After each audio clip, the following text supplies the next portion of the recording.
Hello guys, ये देखिए समय क्या हो रहा है, 4:30 बजे हुए हैं और फिक्स 8 बजे से आपका एग्ज़ाम हो जाएगा। और जैसा कि आप सभी इतने एक्टिव हैं, मैं इतना मानता हूँ कि आप सभी को ये कल रात में ही ओरिजिनल पेपर मिल चुका होगा। जी हाँ, ये पेपर जो है टेलीग्राम ग्रुप पे वायरल हुआ था, तो फाइनली ये ओरिजिनल पेपर है। इसकी मैंने जांच पड़ताल कर ली है।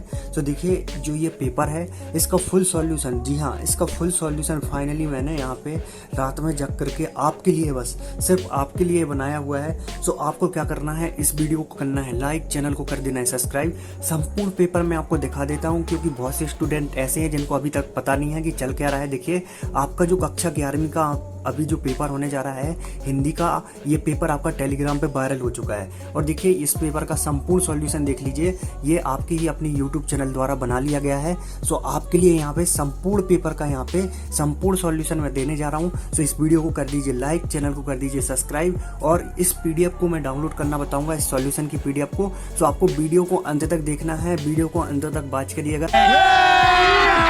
अभी मजा आएगा ना भिड़ो। सभी क्वेश्चंस के आंसर आपको बताते जा रहा हूँ। तो देखिए जो पहला क्वेश्चन आपका रहने वाला है, इसमें सही विकल्प आपको चुन करके लिखना था।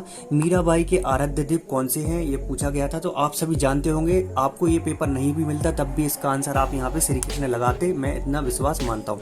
फिर इसके बाद देखिएगा यहाँ पे नेक्स्ट क्वेश्चन जो दिया गया है, रमणीय प्रतिपादक शब्द काव्यम परिभाषा। तो मतलब ये जो परिभाषा दी गई है ये किसने दी हुई है, आचार्य विश्वनाथ ने, आचार्य यहाँ पे शुल्क जी ने, या फिर पंडित जगन्नाथ ने, या फिर यहाँ पे मटक्का जी ने। तो इसका सही आंसर आपका हो जाएगा, देखिए कुछ इस प्रकार से, पंडित जगन्नाथ जी ने।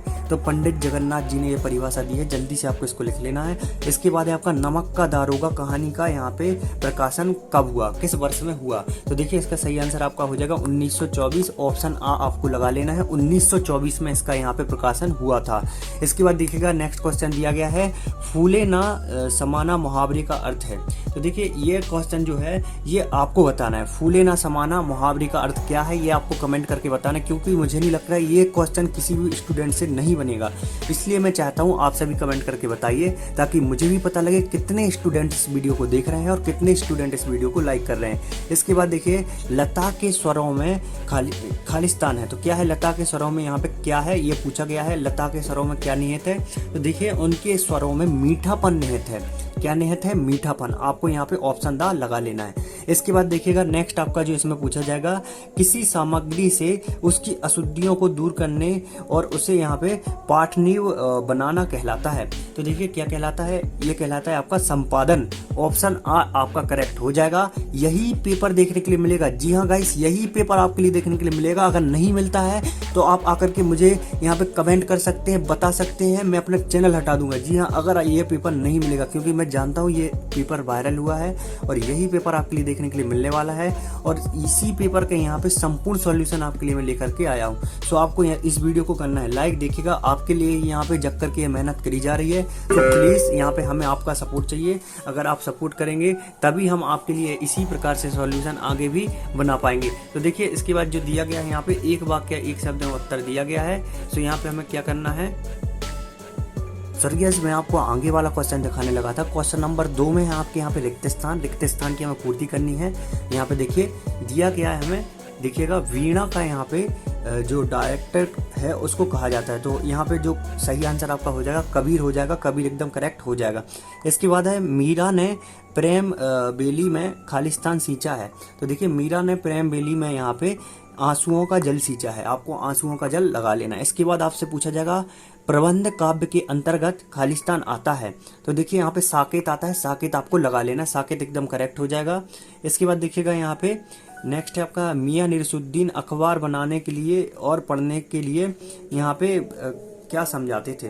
तो ये क्वेश्चन पूछा गया है। सो गाइस जो क्वेश्चन है यहाँ पे, जो ये क्वेश्चन पूछा गया है, देखिएगा इसका जो आंसर है वो आपका यहाँ पे हो जाएगा। यहाँ पे ये आपको बताना है, ये जो क्वेश्चन है ये आपको बताना है, कमेंट करके जरूर बताइएगा। एक क्वेश्चन मैंने सभी का छोड़ा है ताकि आप भी, हमें पता चल सके आप कितने एक्टिव हैं और कितने क्वेश्चंस के आपसे आंसर आ रहे हैं। देखिए ये दिया गया है, अच्छा अनुच्छेद लिखना एक लेखन कौशल का उदाहरण है। अच्छा अनुच्छेद लिखना एक किस चीज का उदाहरण, लेखन कौशल का। इसके बाद है शास्त्रीय गायन की महफिल यहाँ पे कितने घंटे की होती है। तो ये भी आपको बताना है 3 मिनट की होती है या फिर 3 घंटे की होती है, ये कमेंट करके बताइए। हिंदी का पहला यहाँ पे साप्ताहिक यहाँ पे पत्र जो है वो था आपका उदंत गाइड, इस प्रकार से आपको लिखना है। उदंत मार्टड, इस प्रकार से लिखेंगे आप उदंत, देख लीजिए उदंत मार्टड। इसके बाद देखेंगे हम यहाँ पे उदंत मार्टंड आपको लिखना है। इसके बाद आपके यहाँ पे सही जोड़ियाँ, तो देखिए सही जोड़ियों का हमें मिलान करना था।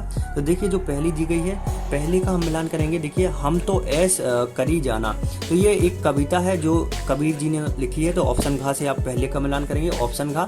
फिर दूसरा दिया गया है, देखिएगा यहाँ पे दूसरा जो दिया गया है, यहाँ पे सर्ग से यहाँ पे बंधी रचना, तो बेबी हवलदार इसका करेक्ट आंसर हो जाएगा। बेबी हवलदार से आपको मिलान करना है। इसके बाद देखिए तीसरा दिया गया है अपू के साथ 2.5 साल, तो ये आपको कमेंट करना है। इसका मिलान हम किससे करेंगे? देखिए जैसा कि मैंने आपको बताया, एक एक मैंने सभी का छोड़ा है। इसके बाद है आपकी किसी विचार या नाव के बारे में लिखना, तो देखिए किसी विचार या नाव के बारे में लिखना जो हो जाएगा आपका यहाँ पे किसी विचार या भाव के बारे में लिखना, भाव पल्यन हो जाएगा। इसके बाद है आपका राजस्थान की रजत की बूंदें, तो देखिए राजस्थान की जो रजत की बूंदें हैं वो यहाँ पे अनुपम मिश्र द्वारा जी लिखा गया है, अनुपम मिश्र द्वारा। किसके द्वारा? अनुपम मिश्र। इसके बाद है आपका देखिएगा जनसंचार का अंग्रेजी पर्याय, तो देखिए जो जनसंचार का अंग्रेजी पर्याय है वो हो जाएगा आपका यहाँ पे मास कम्युनिकेशन। क्या हो जाएगा? Mass communication. तो इस प्रकार से आपकी तीसरे नंबर की सही जोड़ियाँ हो जाएंगी। फिर गाइस देखिए यहाँ से क्वेश्चन नंबर 4 आपका एक वाक्य एक शब्द में स्टार्ट हो जाएगा, जिसमें कि शरीर का निर्माण किन पंच तत्वों द्वारा हुआ है। पहला क्वेश्चन हमसे पूछा गया है, तो चलिए आपको दिखा देते हैं शरीर का जो निर्माण है किन पंच तत्वों द्वारा किया गया है। देखिए यहाँ पे आपका जो सही हो जाएगा वो मैं आपको दिखा देता हूँ। कबीर के अनुसार मानव शरीर का निर्माण यहाँ पे हवा, अग्नि, जल, आकाश तथा मिट्टी से हुआ है। तो ये कुछ इस प्रकार से आपको चौथे का फर्स्ट लिखना है। दूसरा है आपका अनुभव कितने प्रकार के होते हैं, तो देखिए अनुभव जो होते हैं वो 8 प्रकार के होते हैं। तीसरा है आपका देखिएगा दिया गया है, यहाँ पे देखिएगा यहाँ पे थोड़ा सा आपको समझ में कम आएगा क्योंकि इसकी जो क्वालिटी है वो बहुत ज़्यादा यहाँ पे घटिया भेजी थी उन्होंने, लेकिन फिर भी हमने इसको समझने का प्रयास किया है। तो यहाँ पे जो दिया गया था उसका आंसर आप देख लीजिए कुछ इस प्रकार से हो जाएगा तीसरे का। फिर बड़े ही मजे अंदाज में उन्होंने कहा, कहने का मतलब साहब यह है कि तालीम की तालीम भी बड़ी चीज होती है। तो कुछ इस प्रकार से तीसरे का आंसर आपको लिखना पड़ेगा। अभी तीसरा क्वेश्चन मैं बता दूंगा किस प्रकार से तीसरा क्वेश्चन दिया गया है। और अगर आपको इस पेपर की पीडीएफ चाहिए तो स्टडी नोट्स पीजे टेलीग्राम ग्रुप पे डली हुई है, जाकर के आप देख सकते हैं। यशीधर ने यहाँ पे किससे बैर मोल लिया था, तो देखिए जो यशीधर था उसने यहाँ पे पंडित अलोकदीन जी से बैर मोल लिया था। फिर आपका यहाँ पे देखिएगा दिया गया है विज्ञापन लेखन के समय यहाँ पे विज्ञापन लेखन के समय रखी जाने वाली यहाँ पे जो सावधानियां हैं वो आपको बतानी थी।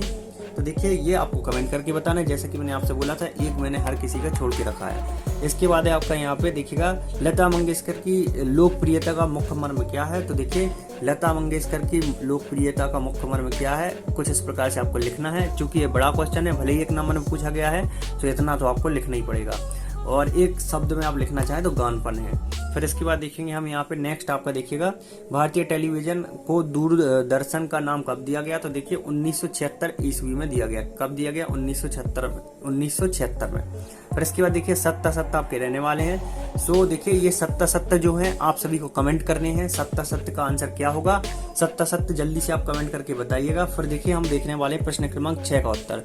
प्रश्न क्रमांक 6 दिया गया है हमें, देखिएगा सगुण भक्ति धारा की 2 विशेषताएं बताते हुए उनके 2 कवियों के नाम लिखने थे। तो देख लीजिए सगुण भक्ति धारा, देखिए उनका दृष्टिकोण जो था वो बड़ा उदार और मंगलकारी था। यहाँ पे देखिए ज्ञानश्राई काव्य धारा के प्रमुख कवि, यहाँ पे ज्ञानश्राई काव्य धारा के प्रमुख कवि हैं जैसे कि रैदास, यहाँ पे गुरु नानक और आपके यहाँ पे सूरदास दास, और यहाँ पे मूकल दास भी यहाँ पे कबीर इसी धारा के प्रतिनिधि कवि हैं। तो ये आपका प्रश्न क्रमांक 6 का आंसर हो जाएगा।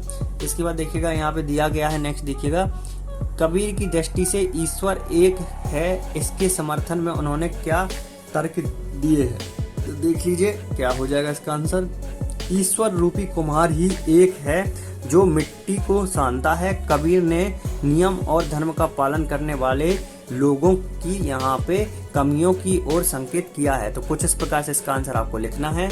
चलिए आगे दिखा देते हैं आपको। नेक्स्ट देखिएगा कुछ इस प्रकार से वक्रोक्ति अलंकार की परिभाषा आपको लिखनी थी। वक्रोक्ति अलंकार किसे कहते हैं, तो देखिए वक्रोक्ति 2 शब्दों वक्र और उक्ति की संधि से निर्मित है। इसका शाब्दिक अर्थ है ऐसी उक्ति जो सामान्य से अलग हो, डेढ़ा कठन अर्थात जिसमें लक्षणा शब्द शक्ति हो। भामाशाय ने वक्रोक्ति को एक अलंकार माना है। तो कुछ इस प्रकार से आपको ये लिखना था। इसके बाद देखिए अथवा में दृष्टांत अलंकार की पूछी गई है, तो जो भी आपको पसंद आए, यहाँ पे मैं तो सिर्फ आपको एक ही आंसर बता रहा हूँ। इसके बाद देखिए यहाँ पे विभाव किसे कहते हैं, या कितने प्रकार के होते हैं, और अथवा में था आपका शब्द शक्ति किसे कहते हैं, या कितने प्रकार की होती हैं। तो शब्द शक्ति का मैंने यहाँ पे आंसर दे दिया। देखिए शब्द शक्ति किसे कहते हैं, तो जल्दी से देख लीजिए। शब्द शक्ति से आप क्या समझते हैं? शब्द को सुनने अथवा उसके पश्चात पाठक अथवा श्रोता शब्द जो लोक प्रसिद्ध अर्थ तथ्य ज्ञात हो जाता है, वह आपकी यहाँ पे शब्द शक्ति कहलाती है। और शब्द शक्ति की सीमा मालूम होता है, उसे देखिएगा अधि शब्द शक्ति भी कहते हैं। और यह शब्द शक्ति 3 प्रकार की होती हैं। तो कुछ इस प्रकार से शब्द शक्ति की आपको परिभाषा लिखनी थी। फिर इसके बाद देखिएगा नेक्स्ट दिया गया है, यहाँ पे देखेंगे हम यहाँ पे क्वेश्चन नंबर आपका यहाँ पे 10वां देखिएगा कुछ इस प्रकार से दिया गया है। भारतेंदु युग के गद्य की यहाँ पे 2 विशेषताएं आपको बतानी थी।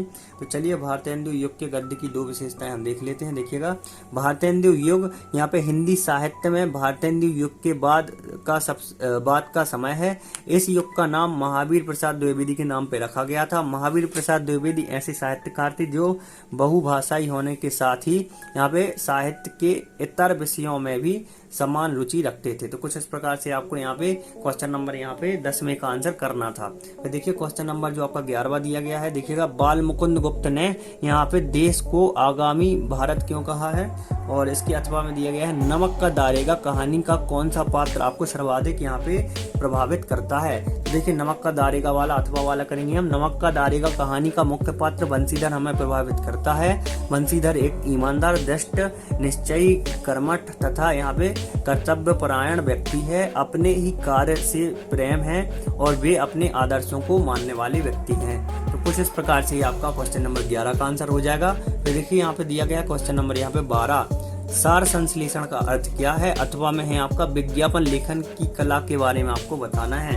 तो चलिए सार संश्लेषण की जो आपका विज्ञापन लेखन वाला है अथवा वाला, उसको हम देख लेते हैं। देखिए दिया गया है विज्ञापन से जनता अथवा उपरोक्त तक पहुंचने से, उन्हें आकर्षित करने से, रिझाने से, उत्पाद की प्रतिष्ठा तथा उसके मूल्य को स्थापित करने से इस प्रकार के विज्ञापन निर्माता तक प्रसारित किया जाता है। उसका उद्देश्य ग्राहकों को मन में अपनी वस्तुओं का स्थापित करना होता है। यह आशा की जाती है कि उसे ग्राहक खरीदेगा।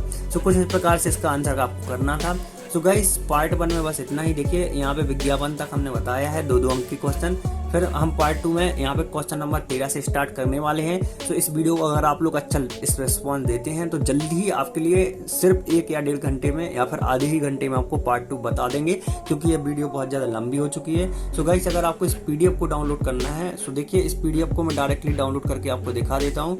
इस PDF को डाउनलोड करना बहुत ही आसान है। सबसे पहले गूगल पे आपको क्या लिखना होगा, गूगल पे लिखना होगा। देखिए सॉल्यूशन की PDF में डाउनलोड करने वाला हूँ स्टडी नोट्स पीजे। स्टडी नोट्स पीजे लिखने के बाद फर्स्ट रिजल्ट आएगा आपका स्टडी नोट्स पीजे। नीचे आएंगे आप देखिएगा MP बोर्ड पे जाकर के आप क्लिक करेंगे, नीचे जाएंगे। देखिए यहाँ पे नीचे आने के बाद आपको यहाँ पे दिख जाएगा कक्षा 10वीं यहाँ पे संस्कृत। तो हमें करना था, यहाँ पे हमें करना है कक्षा 11वीं जो अभी आपका यहाँ पे हिंदी का पेपर वायरल हुआ है। तो हिंदी पे हम करेंगे क्लिक। हिंदी पे क्लिक करने के बाद हम नीचे आएंगे। नीचे आने के बाद देखिए कोई भी एक ऐड आपको दिख रही होगी, इस पर एक बार करना है क्लिक। एक बार ऐड पे क्लिक करने के बाद देखिए यहाँ पे ऊपर जो यहाँ पे लिंक दी गई है ये आपकी एक्टिव हो जाएगी। ये एक्टिव होने के बाद यहाँ से आप अपनी PDF को डाउनलोड कर सकेंगे।